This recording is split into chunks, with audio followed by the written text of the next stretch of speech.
Hello everyone, welcome to commerce studies. Today our topic is demographic dividend.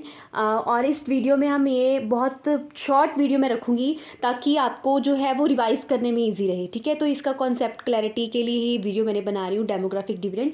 तो demographic dividend होता क्या है कि वो वाली हमारी कंट्री में ना 3 तरह के एज ग्रुप के लोग होते हैं, जैसे 0 से लेके 14 तक की एज ग्रुप वाले लोग, और 15 से लेके 59 तक की एज वाले लोग, और उससे ऊपर यानी कि 60 के प्लस एज वाले लोग। ठीक है, तो कहते हैं 0 से 14 यानी कि 0 से लेके 14 तक की एज वाले लोग जो हैं चाइल्ड होते हैं, बच्चे होते हैं।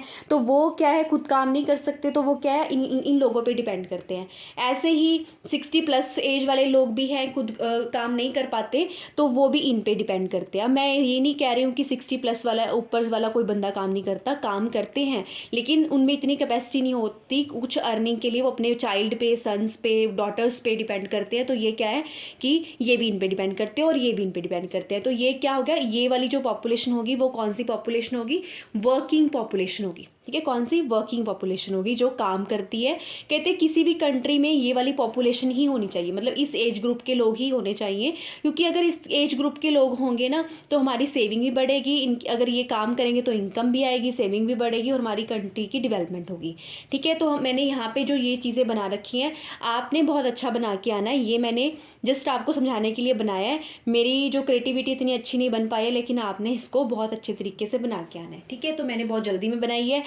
जैसे देखो यहाँ पे क्या है, 50 यानी कि 1950 में कैसा वो था, हमारा ट्रेंड क्या था, 2010 में कौन सा ट्रेंड है, और 2030 तक कैसा ट्रेंड आ जाएगा, और 2050 तक कैसा ट्रेंड आ जाएगा। ठीक है, ये डायग्राम देखो, आपको बिल्कुल उसके जैसे लग रही होगी, कोई जैसे पत्ता होता है। ठीक है, जैसे पेड़ का कोई पत्ता होता है, वैसी डायग्राम है ये। ठीक है, तो कहते हैं 2050 तक ऐसी डायग्राम बनने लग जाएगी।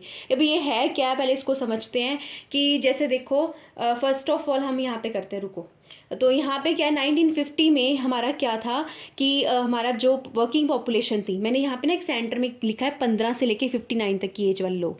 तो कहते हैं 15 से 59 तक की एज वाले लोग ये सेंटर में आएंगे। तो देखो क्या थे, बहुत कम थे, और 15 से कम वाले लोग ज़्यादा थे, मतलब जो 14 साल तक के लोग थे वो ज़्यादा थे इस टाइम पीरियड में, और ये 59 यानी कि 60 से ऊपर वाले लोग भी बहुत कम थे, और 15 से 59 तक भी बहुत कम थे। यहाँ पे लोग डिपेंडेंट बच्चे ज़्यादा थे, डिपेंडेंट जो चाइल्ड थे वो ज़्यादा थे।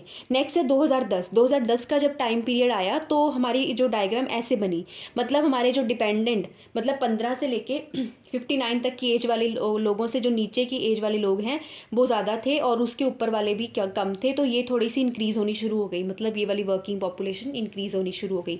उसके बाद 2030 के का जब टाइम पीरियड कहते आएगा ना हमारा, तो अभी फ्यूचरिस्टिक है ये, अभी बात अभी कर रहे हैं हम जो 2030 की। तो कहते हैं हमारा इस तरह से डायग्राम बनेगी कि बर्थ भी बहुत कम होगा, तो 14 साल तक के बच्चे भी कम होंगे, और उससे ऊपर जो ये 60 प्लस की लोग हैं वो भी बहुत कम होंगे। तो हमारी वर्किंग पॉपुलेशन आने वाले टाइम में ज़्यादा होगी। नेक्स्ट है, कहते हैं 2050 तक तो ऐसा टाइम आ जाएगा कि हमारी जो ये चाइल्ड है बहुत कम ही होंगे, और जो ये वाली पॉपुलेशन है बहुत कम होगी, और ये वर्किंग पॉपुलेशन ज़्यादा होगी। क्योंकि आजकल जैसे कि आपको पता है कि हर बंदा अपनी फैमिली को प्लान करता है, और हर एक फैमिली में एक ही चाइल्ड होता है जनरली। ठीक है, तो बहुत पॉपुलेशन ये वाली कम होने वाली है, तो आने वाला ट्रेंड ये बता रहे हैं। तो ये वर्किंग पॉपुलेशन की हम बात करें, तो आपने चारों डायग्राम प्रॉपर दिखानी है।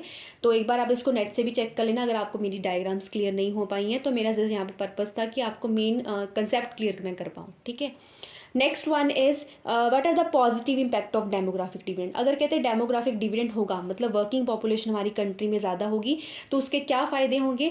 फर्स्ट है, सेविंग इंक्रीज होगी और इन्वेस्टमेंट साइकिल भी बढ़ेगा। देखो अगर ये लोग होंगे तो वो काम करेंगे, काम करेंगे तो इनकी अर्निंग होगी, अर्निंग होगी तो ये सेव करेंगे, सेव करेंगे तो कहीं इन्वेस्ट करेंगे। तो ये क्या है, इसका एक साइकिल चलेगा।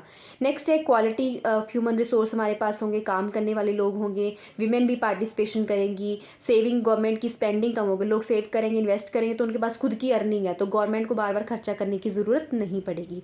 नेक्स्ट है, increase the availability of work force, लोगों के हमारे पास काम करने वाली पॉपुलेशन ज़्यादा होगी। नेक्स्ट है, डिमांड भी हमारी जो है वो इंक्रीज़ होगी। तो ये कुछ पॉजिटिव इम्पैक्ट होंगे। आई थिंक आपको टॉपिक क्लियर हो गया होगा। अगर आपको वीडियो अच्छी लगी तो लाइक कर देना, और चैनल को सब्सक्राइब कर देना, और अपने फ्रेंड्स के साथ शेयर कर देना। इससे पहले हम बैलेंस ऑफ पेमेंट का टॉपिक कर चुके हैं, उससे पहले मैंने इंपॉर्टेंट टॉपिक की जो वीडियो अपलोड की थी, आप उसको भी चेक कर सकते हो। ये इंडियन इकॉनमी की का जो टॉपिक था। ठीक है, थैंक यू एवरीवन।